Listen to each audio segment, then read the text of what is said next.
Hola amigos, muy buenas tardes, bienvenidos a Argumentos. Soy Rosa Colmenares y les doy la bienvenida a este espacio como cada tarde donde analizamos el panorama político nacional con nuestros invitados. Hoy me acompaña Enrique Ochoa Antich, político, escritor, fundador del Movimiento al Socialismo. Vamos a estar revisando pues parte de los elementos que hoy componen nuestra realidad de cara a las elecciones. Faltan pocos días y en tus más recientes artículos, les leía, pues has publicado escenarios de cara al 28 de julio, algunas de las cifras, y para entrar en contexto vamos a compartirle parte de uno de sus recientes artículos, Relato del 28 de julio. Es lo que debió hacerse y no se hizo antes del 28. Por eso la victoria será mucho más difícil de lo que pudo haber sido. Y allí usted maneja algunas cifras absolutas que luego vamos a estar compartiendo con nuestra audiencia en una gráfica, pero más o menos habla de las dificultades o de los retos que tiene la oposición por delante y también el gobierno de Nicolás Maduro que aspira a una reelección. Rosita, gracias por la invitación de Bienvenido. nuevo. Siempre muy agradecido contigo. Rosa querida, porque es muy grato estar en tu programa. Y ya estamos a unos días, aquí estamos a ¿cuántos días ya? En la víspera. Bueno, ya mañana no se pueden hacer cambios de apoyos a otros candidatos ni nada. Estamos ya los 10 últimos días, de la campaña, de las elecciones, de los comicios. De modo que ya la decisión está tomada por parte de los ciudadanos en cuanto a intención de votos. A mí me gusta más que las cifras absolutas que tú manejas, que yo las puse en el artículo porque, bueno, efectivamente muchos hablan de cifras absolutas, pero a mí me gusta más hablar de porcentajes, porque, digamos, cambien o no las cifras absolutas, efectivamente hoy hay más electores que los que había hace 6, 7, 12 años atrás. Sin embargo, hay porcentajes que son más o menos permanentes. Por ejemplo, hay un porcentaje que es el de la cifra de abstención. Uno puede decir que en los últimos 31 años, en las últimas 7 elecciones presidenciales, en la cifra más baja desde el punto de vista de abstención, porcentualmente hablando, no importa cuántos son desde el punto de vista absoluto, porcentualmente hablando es 20%. Es la cifra más baja en 31 años. Por cierto, dicho sea entre paréntesis, una reflexión histórica siempre que se habla del chavismo como un gran fenómeno popular, que lo fue sin lugar a dudas, es uno de los 4 grandes fenómenos populares de la historia venezolana. Solo el puntofijismo logró reducir la abstención a un dígito, 94% llegaba a votar en las elecciones, 98%. En las elecciones que Chávez ganó del 98, que tenía tanta popularidad, realmente lo que obtuvo fue el 30% del registro electoral. Eso fue lo que obtuvo. Hubo 40% de abstención. Exacto. Entonces, el 20% es lo mínimo. Entonces, uno debe trabajar a partir de un 20% como mínimo, puede ser más. Algunas encuestas dicen que puede llegar a ser 30.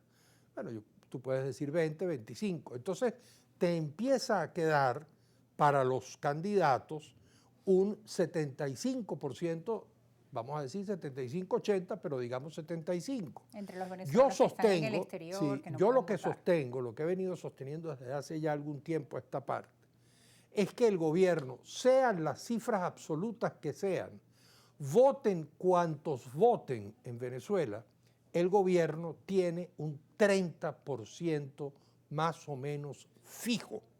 Porque yo he estado señalando que en las elecciones de 2018, que Nicolás Maduro ganó con 30% del registro electoral, era tal vez la situación más difícil que ha vivido el gobierno.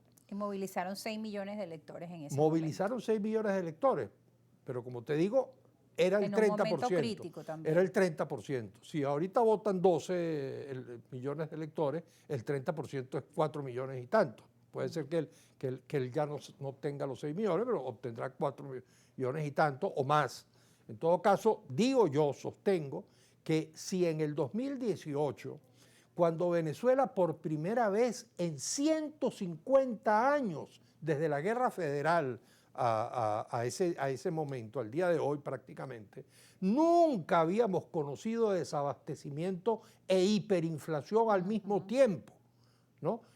Y estábamos padeciendo, todos los venezolanos estábamos en una especie de shock psicológico. Eran los tiempos en que uno hacía una cola y no sabía qué era lo que te iban a dar al final. Yo recuerdo haciendo... Que salías todos los días y todos los fines de Exactamente. semana buscando supermercados para ver si conseguías arroz, Exactamente. café, azúcar, leche, pero yo me recuerdo a mí mismo... medicinas. Yo me terrible. recuerdo a mí mismo haciendo una cola y preguntando qué es lo que van a entregar. Porque a mí ya no me importaba qué era lo que iban a entregar. Ibas directo a la cola porque exactamente. seguro era algo necesario. En esa circunstancia tan difícil y sin un desafiante enfrente, porque Falcón, que yo en ese momento lo respaldé porque yo sostenía la tesis de que había que votar, lamentablemente muchos electores de la oposición se dejaron llevar por la consigna de la abstención, pero en ese momento, sin un desafiante que lo retara con posibilidades de ganar enfrente, que eso hace que tú pues crezcas más y te organices más y te pongas en tensión y digamos,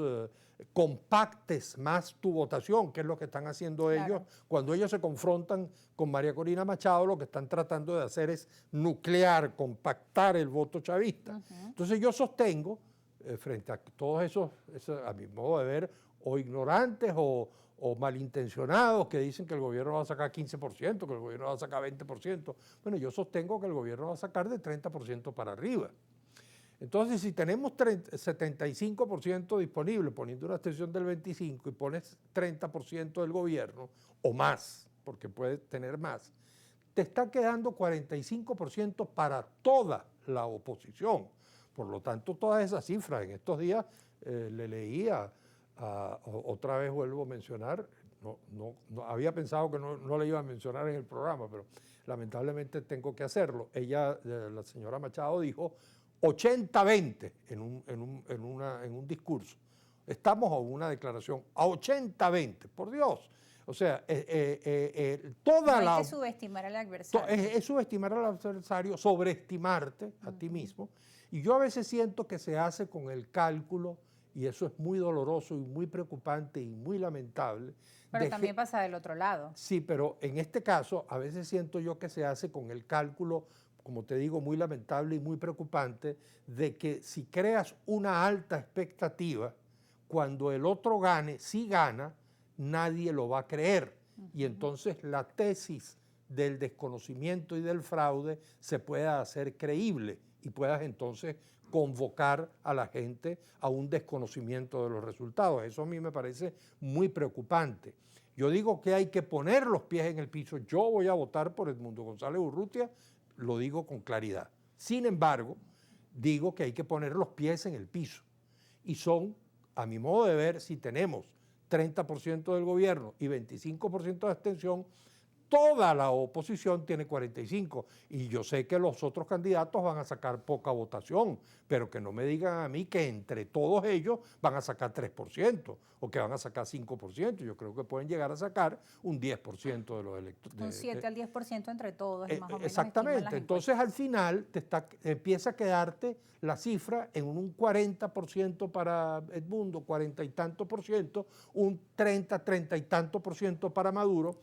Y como lo ha dicho mucho Luis Vicente León, por cierto, hay unos ingredientes que no dicen las encuestas, que son los ingredientes del día de la votación: la movilización, la capacidad de movilización, la expectativa sobre quién va a ganar. Fíjate tú que cuando dicen en las encuestas, preguntan, ¿por quién va a votar usted? Hay una inclinación de voto, pero cuando dicen, ¿quién cree usted que va a ganar? Sí. Hay otra. Entonces, de pronto eso puede hacer... La motivación del electorado y las posibilidades que tengan, sobre todo en las zonas exactamente, más alejadas en las zonas más alejadas, la capacidad de movilización. Y como estamos en presencia, yo se lo he dicho mucho a mis amigos en el gobierno, que creo que es un gravísimo error que ellos han cometido y le ha hecho muchísimo daño a ese fenómeno popular que era el chavismo, que ya no lo es, a mi modo de ver, es que ellos se han convertido en un partido-estado. Ellos dependen del uso de las instituciones. Ya no son aquel fenómeno popular que era Chávez, son un fenómeno más burocrático del Estado, pero abusando del poder por supuesto, que tienen la capacidad de subir su votación y de hacer que los otros bajen, porque pueden boicotear la capacidad de los otros para movilizarse. Bueno, tenemos que ir a una pausa. Enrique Ochoa Antillo nos seguirá acompañando. Recuerda que usted también puede escribirnos sus mensajes a través de nuestras cuentas en redes sociales y no se aparten que ya regresamos con más.